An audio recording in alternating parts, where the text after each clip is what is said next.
I'm not talking to myself. John's in the background and he's gone and he's going to come back. So just wait for John to arrive. It is Thursday, 16th November, and it's 10 a.m. for the live broadcast. And if you're listening on Royston Radio, hello.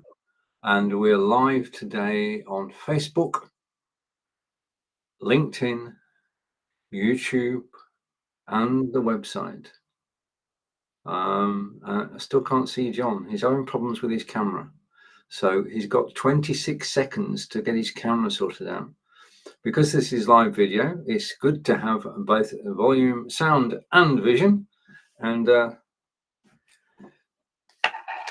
no Peter yet. I don't know where Peter is. Been quiet this week. Anyway, John's gone again.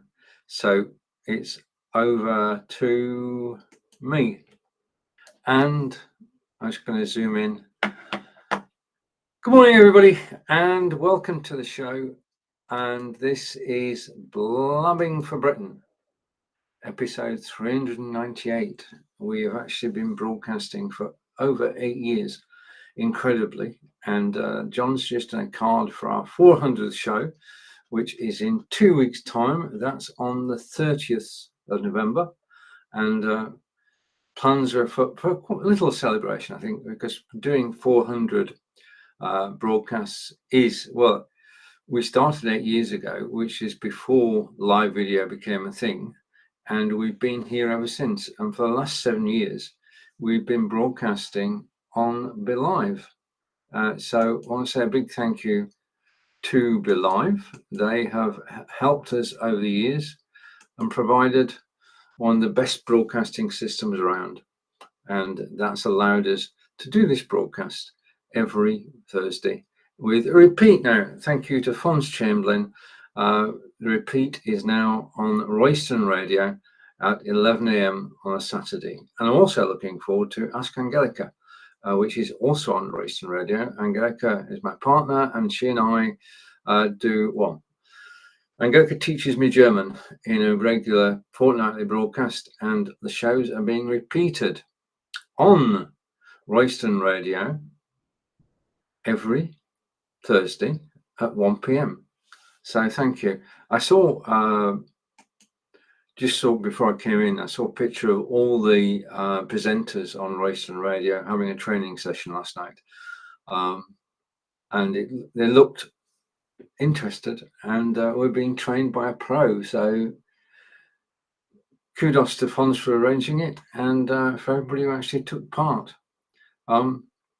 So question is, what's been going on this week? Because this show talks about what's happening in the UK at the moment, and normally there are three of us. It helps when there are three. I think I'm about to be joined. I'm on camera on my own at the moment, and I'm just blabbing for Britain, as we do when we find ourselves on camera solo. John's camera is not working.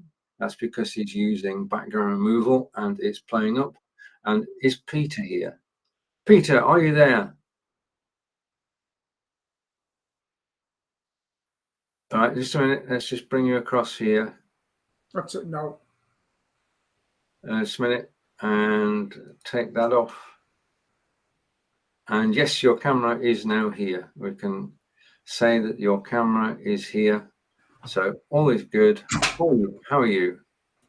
Oh, well, hold on. You know when you think, right, I'm actually good. I've just went a mile walk. Brilliant. Yeah, hold on. See? And this camera's not shutting down. That's better. Yeah, so, you know when you think, oh, I've got everything sussed. The heating will come on. Yeah.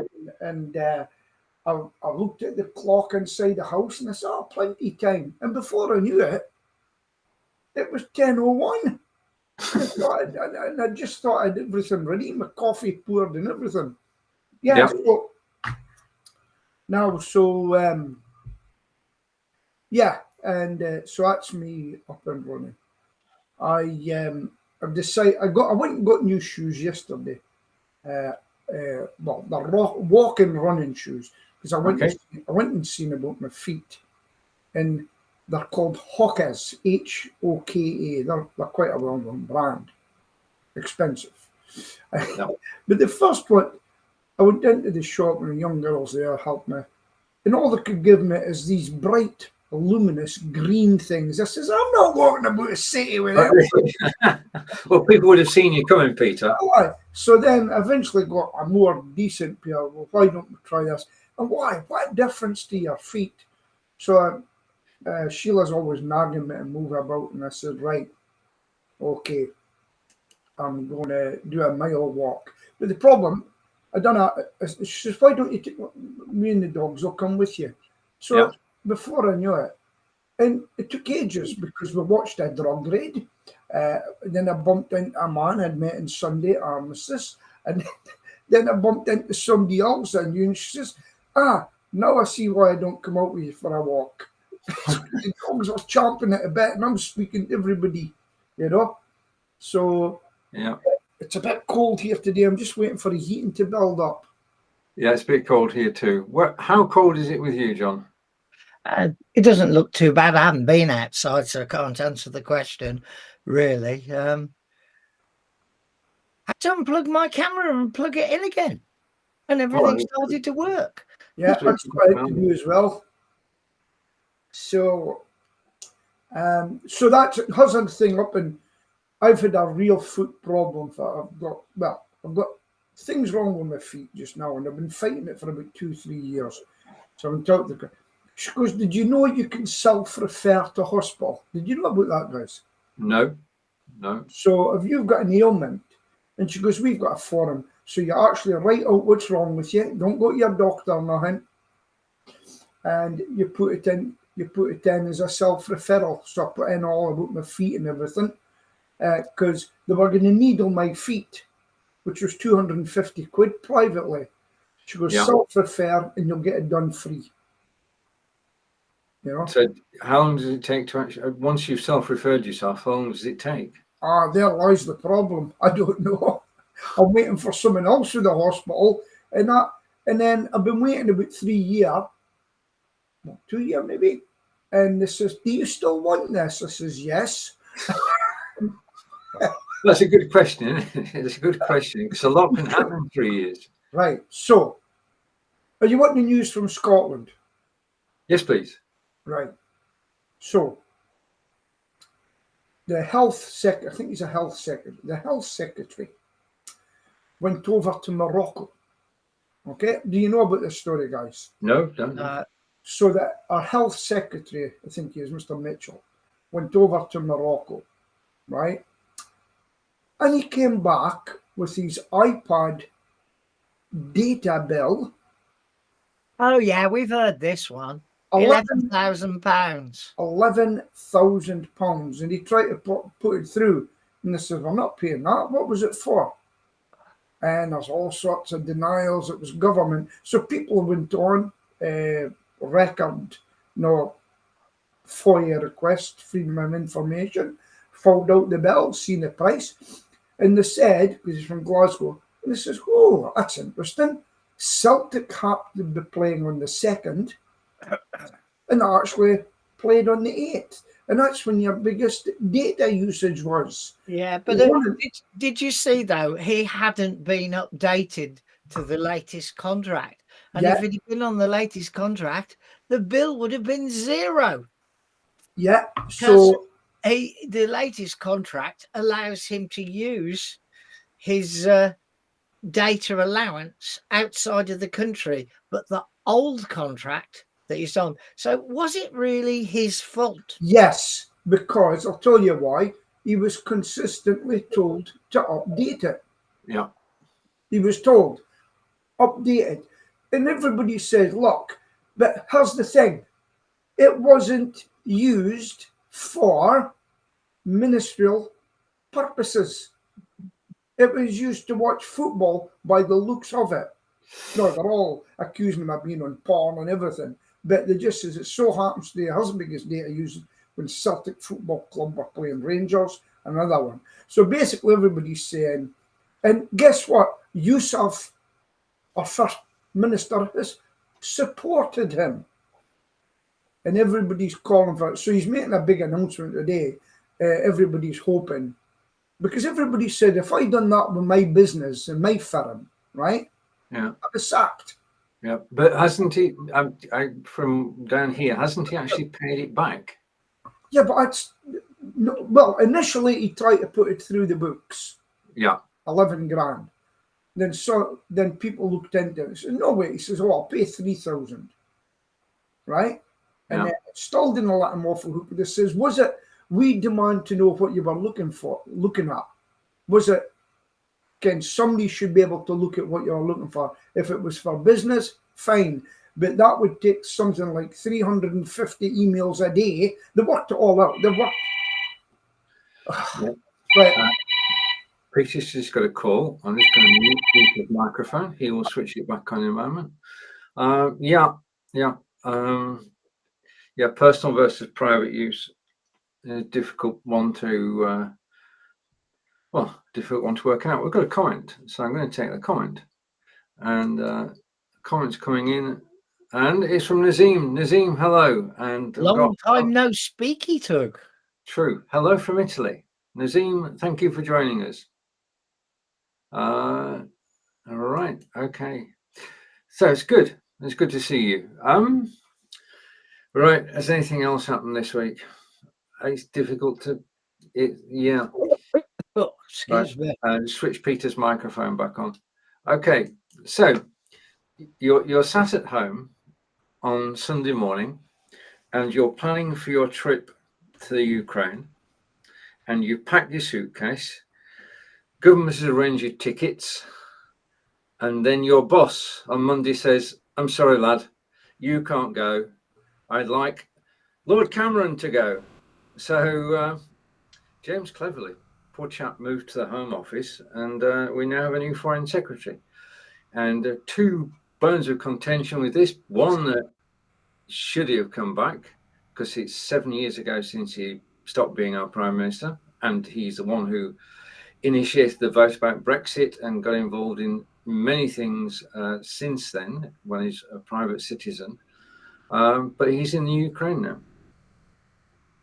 I think he has a lot of skill to bring to our government that lacks skill. I mean, if the quality of Braverman is what we have to make Home Secretary, then there is an issue. Peter. Yeah, okay, right. So basically, no, I think Lord Cameron has had his time and should keep out of it. He hadn't the stomach to stay in office when he was beaten, and he should have taken on the job, finishing it through, and that's what should have happened.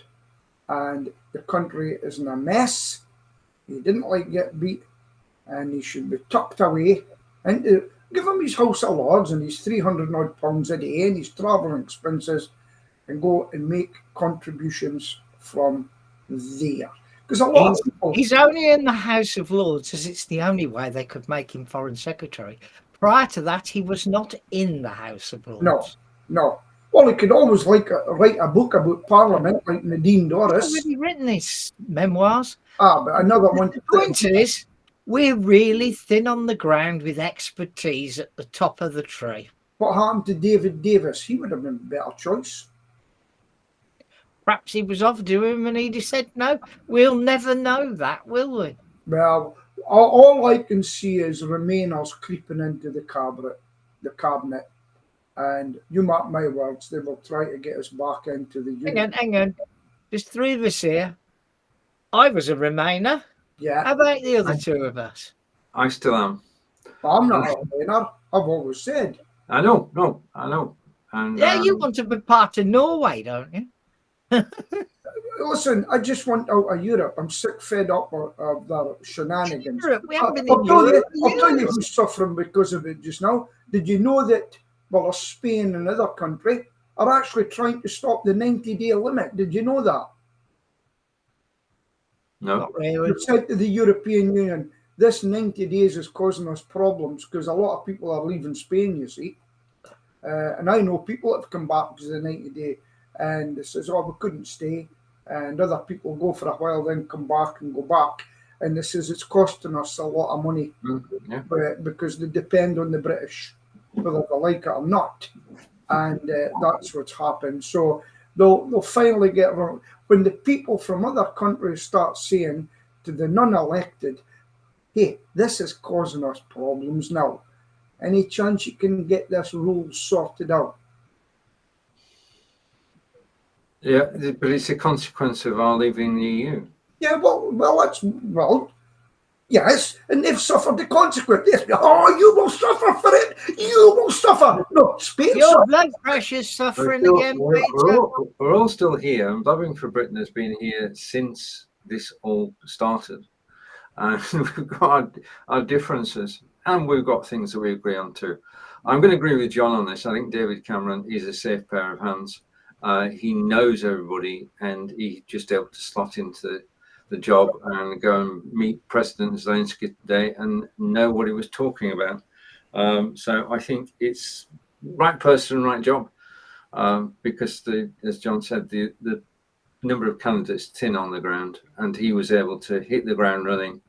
And I mean, he's one of those politicians who, well, there isn't a politician that doesn't have faults, but he has strengths.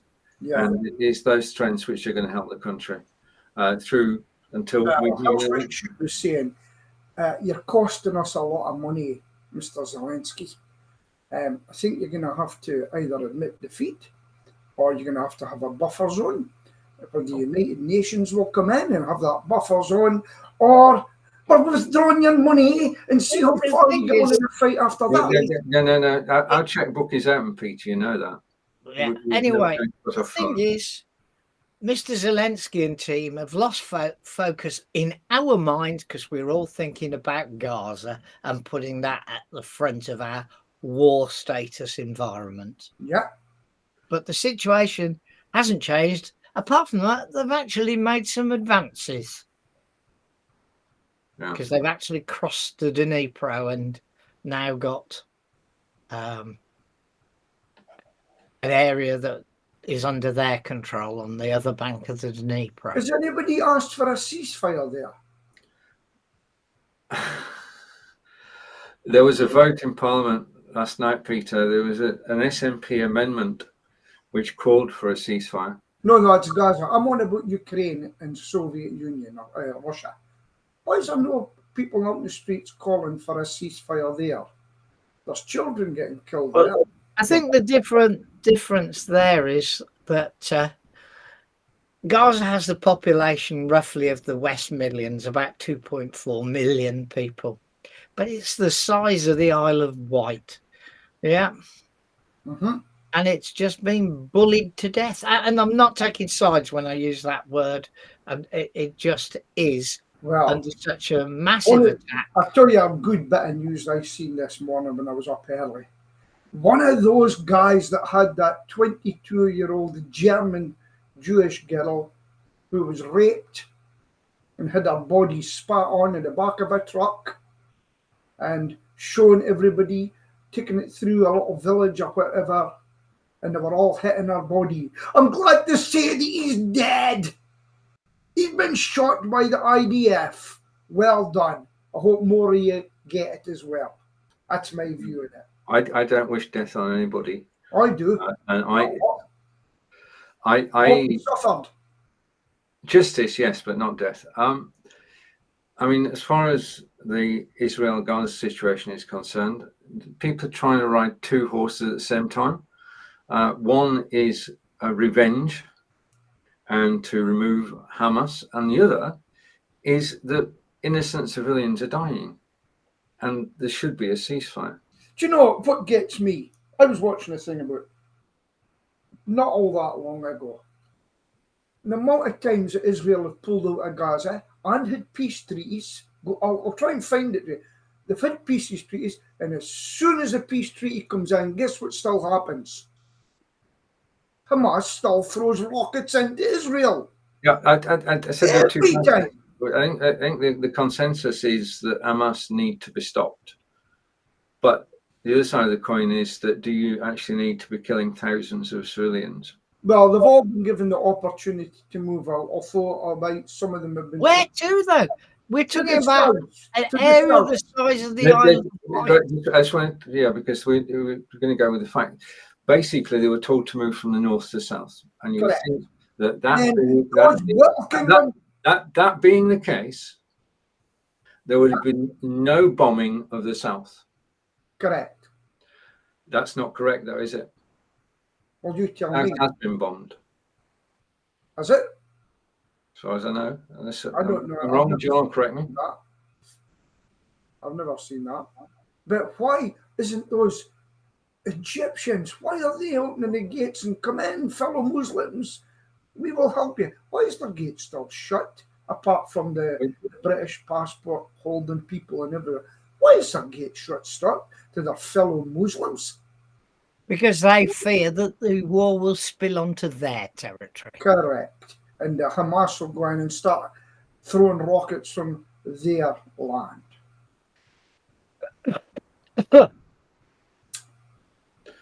Yeah, the thing is, there is no answer at the moment, and the vote in Parliament yesterday was, well, it was against the ceasefire, and we've lost Jess as a result. Oh, Jess great! I'm glad about that as well. No, Jess was good. Yeah, she had nous, and she was, well, yes. With a Tory scum comment and all that sort of stuff. Remember that? No.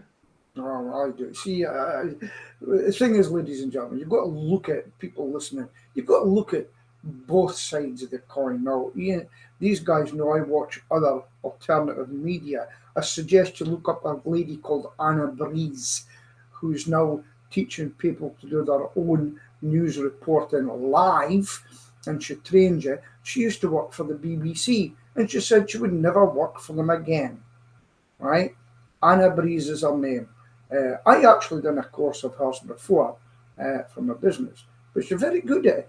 But she's impartial, and she says, get out there and film. Film whatever you want. Mm-hmm. And what's been shown up recently, Suzanne, as far as I'm concerned, can't get her name right. What was her name again? I had to go to SAC on Monday. Oh, that one. Yeah. Just say that one. That's what was Peter. They called her Cruella de Vil, actually, behind Right. the scenes. Yeah. Film policemen. Every time police approach you now, film them. Film them. Because there's a lot going on with transgenders in the police. One of them just got sacked. But did you know about that, guys? We listen to different news, Peter. We don't. I mean, the thing is that the news, they show us what they want to. If you ever get approached by police, record everything. Yeah. Answer no comment, and don't let them dig into you. Because one transgender policeman has just been sacked, and he dropped his sergeant in it. He says what you should do is go on social media in a different name, and he quite willingly told the sergeants, told them to do that, and that's what he's been sacked because he was hounding people. And so there's Fair Cop, or something called Fair, but Harry Miller, because they knocked at his door and said, "What are you thinking? What are you thinking?" And he says, "I'll tell you what I'm thinking. I'm taking you to court for harassment." And he did, and he won. Anyway. Right, the lady whose name you couldn't remember was Suella Braverman, I've got to pronounce it correctly, and she was born Sue Ellen, and she was named after a character in Dallas. Oh, I didn't know that. Yeah. There you are. It got shortened while she was at school, so she adopted it. Right. But she was removed from government by our Prime Minister on Monday, and yeah, I think you can go too far, can't you? I mean, she just lost also at home. The Home Secretary is one of the top jobs in the country, and their job is to keep us safe. And to stir anything, you shouldn't be stirring things as Home Secretary. You should be bringing people together. What do you mean by stirring? What I mean by stirring, Peter, is basically the rhetoric she came out with in terms She was of. telling the truth. No, it's not the truth. It is. We are not being invaded. You've got to be joking. I'll tell you, write this down. When the first bombings and anything happens, I'm going to come back and use. I do. Look, there's people getting raped now. You obviously don't see it. People getting raped and things now. People that have come over in the boats. You probably don't know about that. There's people getting raped now. There's people getting, unfortunately, attacked now by people who've not come over on the boats. But the ones that are shouldn't be here. Well, they should basically. Oh, all right, okay. We've got to put this. We've done the politics bit. I'll tell you what's happening in Denmark just now, right? I think it's Denmark, one of the Scandinavian. They've now said if you've came here and you're not making £24,000 a year, basically, you're going home. That's what they've come out with. They've had enough, right? We've got similar rules, Peter. You can't get in here. You can't get in here unless you earn over 20 grand. No, but I'm not saying Britain. Okay. I'm saying over there. And Macron has said anybody that comes out supporting Hamas or anything like that on the streets, and you're here in a visa, you're going home. Now, I never thought he would say that, but that's what he's telling them. You come out in our streets doing that, you're going home. Isn't that a brave step? Probably get shot for it. It's a totalitarian step, Peter. No. Oh, my God. Right. Shall we talk about something different then? I'm trying to find something that's not politics. There's not much. You talk about Burnley being bottom of the Premier League. I'm going to have that coffee. No. Peter's gone to grab his coffee while we talk about football. I'm from Burnley. I support Burnley. And in thick and thin, last year we won the championship with 101 points. And we're playing superbly and knocked everybody out of sight. This year, though, we just can't score and we can't defend. And we're in the Premiership and there are 20... How many teams are there? 20? 23? 20 in the Premiership, yeah. We're definitely sat on the bottom and everybody's saying it's going to be better next week. Well, no, it's not. It's the feeling now of the fans. I mean, we are known for doing better after Christmas, but we've got to do a lot better because we're just falling behind the teams above us. And if we don't go down again, it will be, as we would say up north, a blooming miracle. Because from where we are at the moment, it's going to be nigh impossible to actually get back up. Well, to stay up. Yeah. So I've been a Clarets fan since I was born in Burnley. So that's a long time, John. Yeah. How are the Villa doing? They're fifth. Brilliant. Yeah. Well, given the composition of the league, that's a good place to be, given the teams that are in the Premiership, the best football league in the world. They're only 3 points behind Man City, who are top. Yeah. And 4 points in front of Man United, 5 in front of Newcastle. Yeah. The team that's making a comeback now is West Ham. They had a very poor start to the season, but now they've moved from, they were 15th and they're up at 9th now. Yeah, I respect David Moyes. I mean, he's a great manager. Will be. How are things with Aberdeen Football Club, Peter? Not a clue. Not interested. Just not interested. I don't think there's anything happening, to be honest with you. Just so quiet. I think they were down last week. Rangers or something like that. It just doesn't interest me. I know that football means a lot to the city. It's one of the things that keep it going. It's about the only thing that we've got going for us at the moment. But no, it's just football doesn't interest me at all. Yeah, well, they're 9th out of 12 in the Scottish Premiership, but they do have 2 games in hand over everybody above them. So they could suddenly leap up to the 4th if they won both of those games in hand.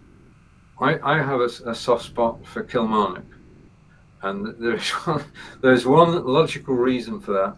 When I was an accountant auditor, we got up at 3 o'clock in the morning to set off to go to the maintenance centre in Kilmarnock and help to take stock. And it was just, well, first of all, 3 o'clock in the morning doesn't exist in my book. And it was a long drive. My boss was pretty fast in his car, so it was, but it's just, yeah. So I've been to Kilmarnock, and for that reason alone, I've actually followed them over the years as they've sort of sauntered around the Scottish leagues. Yeah, strange why we follow teams. I mean, I follow Lancashire for cricket because I'm from Lancashire. I follow Burnley because I'm from Burnley. Well, they didn't do so well, Kilmarnock, when Stevie Clarke became Scottish manager. They dipped a bit, but they're doing quite well again now.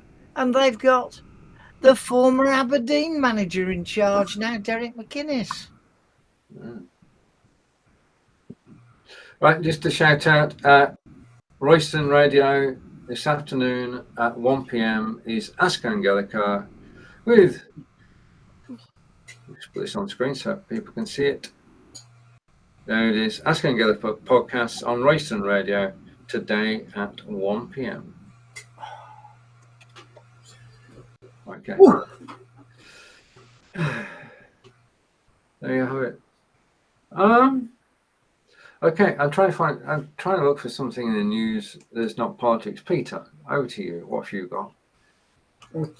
I just don't know what to look for nowadays in the news. I've been up all morning. Here's a question: do you think? Why can't I say her name? Braverman. I'll just say Braverman. Do you think she'll stay in the Conservative Party, or do you think somebody will poach her like a reform? I think you're going to get, my point, you're going to get another party within a party, and she will make a bid for the leadership of the Conservative Party. Yeah. That's my 2C. I do believe there's some meetings just now. There's a few people put in their vote of no confidence on Rishi Sunak. Now, but I'll tell you what will happen. He's making emergency legislation, and the first time that they manage to get anybody out of the country to Rwanda or whatever, or a sovereign state, that's when they'll get their votes back. Why? Because that's what most working class red wall votes voted for. That's why they got their vote, because they're not seeing their communities being taken. They're not getting their. Even up here now, I'm just fed up. I was thinking of going private for my doctor's surgery. That's how bad it is. My doctors, I used to know them personally. Don't know anybody now. I'm just on a waiting list for this and that, and that's why we've had enough.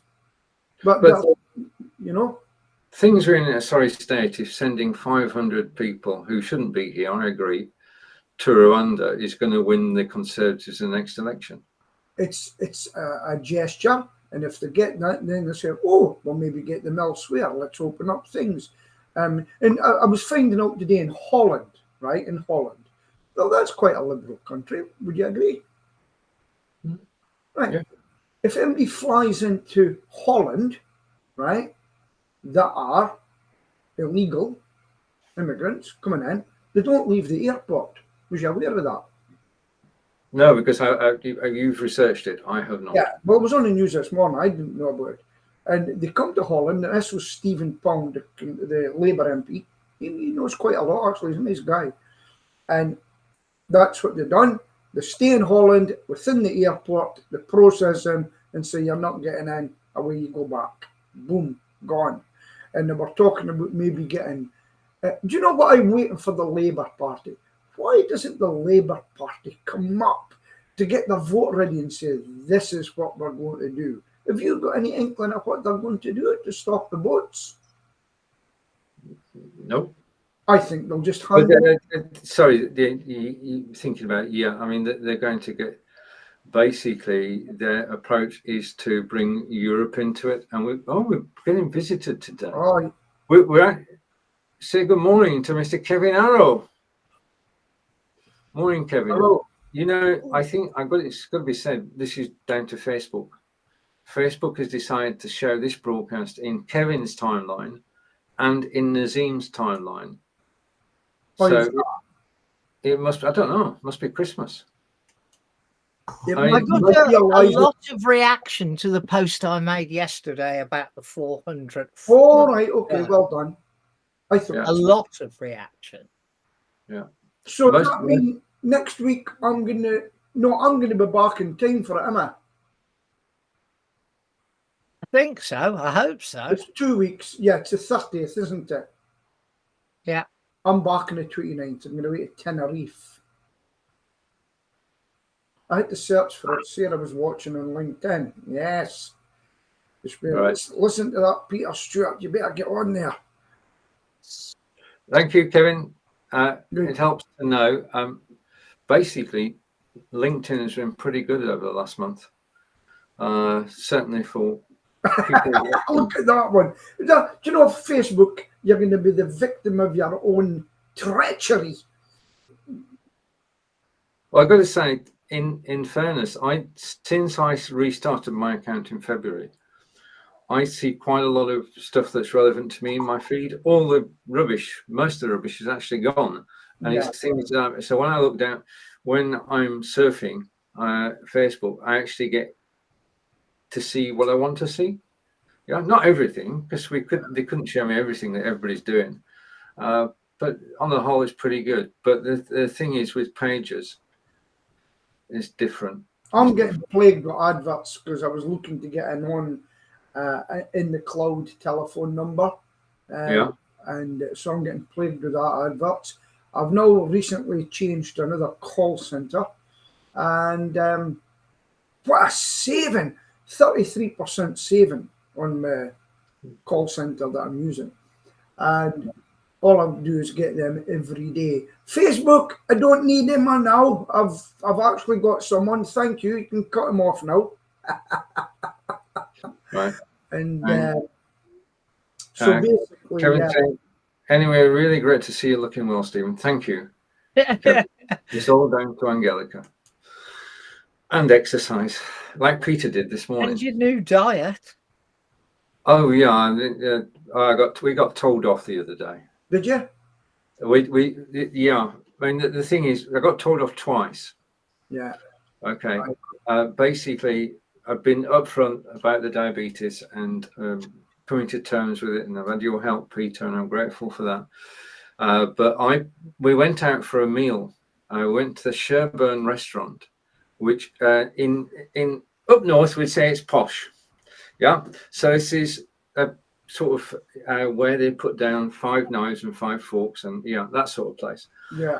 And we were treated to lunch by my son James and his wife Karen, my daughter-in-law, and we went out last Sunday to the Sherburn, and it was a perfect meal. And when I say perfect, it was perfectly cooked. The waiters and waitresses could not have been more attentive. We were shown straight to a table with a window view, and service was absolutely first class, and the food was tasty as well. And it was all courtesy of James and Karen. So we took photographs on the day. We took photographs of each other, obviously, and then I took a photograph of the sweet, which was coconut ice cream over a fruit thingy. And then I posted the photograph on Facebook because I was just chuffed we were chuffed. I just want to say thank you to James and Karen. And basically, somebody came along and said, "Faux pas, you shouldn't be eating that. You're a diabetic." Yeah. So that's first time, and we stayed factual and just sort of with the facts said it is still possible occasionally to treat yourself. Well, because you're on insulin, you can do that. Yeah. Right? You just adjust for it. I can't adjust. Here's one thing that I make the mistake with it. So I look for my food carbohydrate, what's in it, and it'll say 4 grams per 100, right? And you so lovely jubbly. Then I get them from Iceland, now curries. Eat it. But when you look at the other side of the package, the right hand side, for a full carton, it's 20. Yeah. And then I feel sleepy. But you get to the point you've got to eat. And because you're on insulin, see, I know a lot of people that when they go on insulin, Stephen, they think they can eat ever what they want now and they put on weight. You know? Yeah. I wish I could put on weight, Peter. Yeah. And that's what I see. I mean, I was walking around today and one of the guys I met, haven't seen you for ages, and we got chat. Oh, I'm diabetic now. And I didn't want to say I'm no much wonder, you know, because he was fat and he likes his drink. His wife owns a chip shop and so you get free chips. And it really is, you know, I'm a carb watcher, you know, and but I've put on weight. I'm so, Sheila sent me that, look at the belly you're getting on you. And I was hurt. And I thought, I've got to get this done. And that's because I've given up cycling. Yeah. Can't get the motivation to go back, but I hope to do a mile every morning for a while. But even then, I've got sore legs. But it's cold here now, you know. So we've got both arrows with us now, I notice. Oh, right, okay. Have you moved, guys? Are you in your new house? And Sarah's saying, yeah, you really have to watch the carbs. Yeah. Totally. I found for a week, Peter, I tried out an app, and basically you put in your breakfast, you put in your lunch, dinner, and snack, and that gave you total carbs for each meal and total carbs for the day, and it was informative, because you can see when you're having a problem, and it's always cut up there, Peter, even in summer. No? You've got beautiful days in summer, Peter. But wait a minute, have you got that thing a patch yet? No, that would drive me bonkers. No, that would be good for you. Oh. If I got one of them, I wouldn't give my right arm, but I would love one of them because it tells you, you're going to go up. I know, that's what would drive me bonkers. It basically is CGM and you continuous glucose monitor. Yeah. And it's on your arm, and it costs, if you don't get it on the NHS, it costs £50 a month. And it just would drive me bonkers to have something telling me that you've eaten something bad. A singer friend of mine, his singing partner, he says, "Oh, we live together." And she wakens up during the night and everything. And I says, "Has she got one of the monitors?" No. I says, "God, she needs to get it, because I have known, don't want to scare you, I've known diabetics have died during the night." Oh, yeah. Type 1. Yeah, there are two types of diabetic. Well, yeah, there are two types of diabetic, Peter. Type 1, where you don't produce insulin and you have to inject 4 times a day. Yeah. And type 2, where you don't. Well, do you want to explain, Peter? Because you 1992. Type 2 is, a lot of it is hereditary, because you become a bit obese and you live a sedentary life. But the thing is, I found out with type 2 and type 1 is, once you're a type 2 and you go into insulin, you're still a type 2, right? The type 1 is the body just doesn't produce insulin at all, right? So you're probably a type 2. Yes. That's on insulin rather than type 1. Do you know that difference? I'm happy. I diagnosed as type 2, and I am on an insulin injection every morning. Do you get tablets as well? Yeah, I'm on metformin. Oh, right. Okay. 2 tablets in the morning, 2 tablets at night. I've got an aspirin I take 5 tablets in the morning. Yeah. One of the things my the footologist, I call them, she says, right, are you in pain? I says, yeah, because my toe can only move 20%. She goes, take paracetamol all day. I says, all day?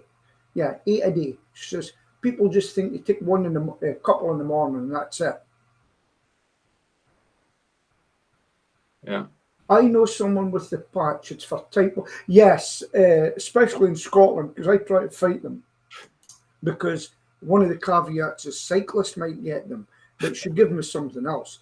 But the type 1s in Scotland get it free, and the people like me don't get them. One day we'll get it, because it's £60 a month to buy it, and it's only 2 patches. You need 2 patches a month. The work for a fortnight. When I went into the chemist, they said it's very expensive. You know, so it's 600-700 quid a year. Yeah. To keep yourself right. Yes. You know? Yeah, we're very fortunate. The NHS. I mean, anybody with diabetes in the States, I wouldn't like to be over there. I would not. No. People have to make a life decisions whether they take insulin or take some food. Yeah. And but I'll tell you what, as I said, the JGR McLeod Foundation, the statue is up in Aberdeen now. People are going to visit, people are donating, and he's setting up a foundation to give poorer countries money to give people insulin. And that's what it was brought out for, and it was made for the world to get insulin to keep them alive, not to make a profit. And there's a fantastic video on YouTube. It's quite a shame. They took all these kids who had diabetics basically to some place that were going to pass away. No, at an early age. And it showed you them until insulin came in. And all those people would have lived. But unfortunately, they were born at the wrong time. No? Yeah. And that's why I'm fighting not to go on insulin. I mean, there is plenty of help in the UK. There's Diabetes UK, and I was watching videos yesterday about, you get the facts. You're not getting an opinion from somebody else. You're not getting somebody trying to sell you something. You're getting advice. So in terms of putting a life plan together, we're able to use Diabetes UK and information from Bristol Royal and information from my diabetic nurse, and we put together a lifestyle and a menu with which we are happy. And the other thing is that I go out and walk 3 miles in the morning. So exercise, the right diet, and some good fortune, Peter. What about breakfast? Tell me your breakfast. I can tell you my breakfast, Peter. After the 5 tablets, my breakfast is pomelo, Pomelo, which is a type of grapefruit, blackberries and other berries, and then nuts. So basically it is fruit and nut, but it's all fresh fruit and nut. Yeah, no, I don't touch fruit at all because they've got sucrose. Yeah, but there's very little sucrose in the berries. Yeah. No, that wouldn't appeal to me. Do you not even get yogurt or anything? Do you know how many in our breakfast there are 9 carbs? Okay, that's good. Yeah. That's good. I have bacon and egg. Lovely jubbly. Well, I would love to. Zero carbs. Zero carbs. Angelica says bacon and egg's not good for you. Oh. But I would say bacon and egg sausage. No, bacon and egg would be absolutely brilliant in the morning. But we've got used to the nuts, and it tastes delicious. So I wouldn't. It would turn you into a monkey. No, there's right. True story. There's a study been done. Okay, red meat versus eating nuts. And if you swap out your red and processed meat for nuts, you will live longer. As long as you've got it. I was on the telly. Does that not mean you'll be bored stupid in the process of living longer? You Yeah. can't have any decent meat. No. You'd be as well. No, I'm not saying. No. What's the point of living? You know? It's basically what you don't want. What you don't want is for the diabetes to give you consequences that you can't live with. So therefore, you've got to tread a path. Yeah. Okay, you've got to keep within limits, and you set your own limits. Okay. Yeah. The diabetic nurse will advise you, and then you decide. Yeah. But outside those limits and keeping on that path, then you've got to live. Yeah. I remember meeting a lady who happened to be the sister of my head mistress many years ago, and I happened to be doing a job, and she was sitting there like a little mouse eating thing. She was thin as a rake, and I got chatting to her. Turns out she was diabetic as well. And what she does is eat little and often. Mm-hmm. Little and often, rather than a big meal. I'm a big meal eater, you know, and people say, how could you put all that away? But then I suffer for it later. Give you that spike, and then you crash, you know. Yeah, I mean, Sarah says you must rattle. I reckon Celia rattles as well, because she has 5 different types of tablet and has to take 11 them of the day, but that's all heart oriented. Yeah. They won't give her the last part of her cancer treatment because her heart's not good enough at the moment. Right. It's not so good. Oh. No, let me tell you, I'm getting a lot of calls for bed bugs that aren't bed bugs. I was going to ask you that, Peter. Well, people have been panicking. We've started to charge. Oh yeah, but I want you to come. But I've got a new bed bug thing that is 98%, I think. Is it 92 or 90? And basically we swipe it like a COVID. It works the same way as with COVID, and we've got to dip it, and within 5 minutes, if we can't find anything, you just say to them, do you want this test done? 75 plus VAT. Because they would have us out every day for bits of fluff, and the cleanest of houses we go into and we can't find anything. It's a nightmare, Even my friend, the taxi driver who he's a friend, but he doesn't speak to me. Could you come round? I said, what's up? Who's died? He says, no, how do I deal with this bed bugs? There's a Paris flight coming in. It says you pick him up and drop him off. Simple as that. But everybody panics, but we are. And I can tell before they even call, they don't have bed bugs. Well, when they call, I just know with a question, asking 3 questions. Yep. 1, have you seen an insect? 2, is there blood in the sheets? 3, is there fecal marks? And then 4, have there any bites? But the bites can be static, it can be scabies, it can be anything, yeah? And that's the 3 questions I ask. It's possible you probably don't have bed bugs. Could you come and have a look? Yes, £87.50 plus VAT. Right. So that basically means that if people are willing to pay that, then the odds are that they do have some problem. Well, one of the problems we go, right, and they still don't believe you. So I say, our last course of action is this swipe to try and prove to you. Yeah. And just like the COVID, it's got to be done within 5 minutes. Put it down. Well, once you dip it and you're out, and they say, this is telling us so you don't have bed bugs. And people can drive you crazy because we don't spray. You know, if they say, I've got bed bugs, you don't go in and spray. Not until you're convinced, because they'll be on the phone to you every week. You haven't got rid of them. Have you heard of cable bug? John? No. Right. So it's actually static electricity. You know, when you go up in the Marquis elevator and things and you go, you know, well, that's just a build up of static, right? Mm-hmm. And what happens is you come out in a little pinprick and people think they've been bitten. And especially in big offices and that.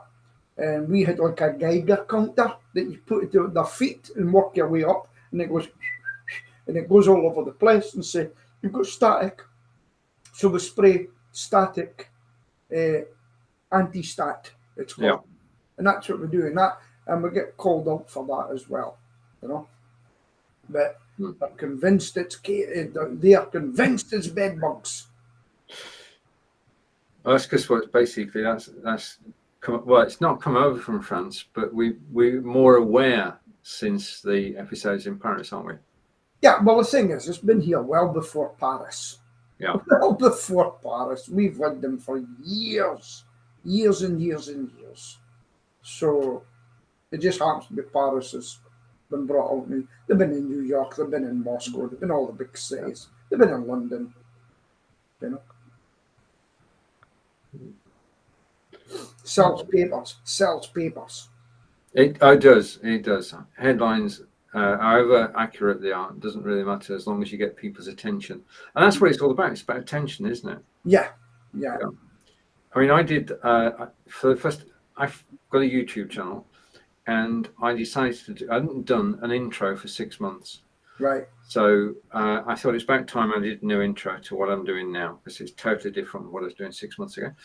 And I put the video together. I used Videocon Presenter, and I needed a title.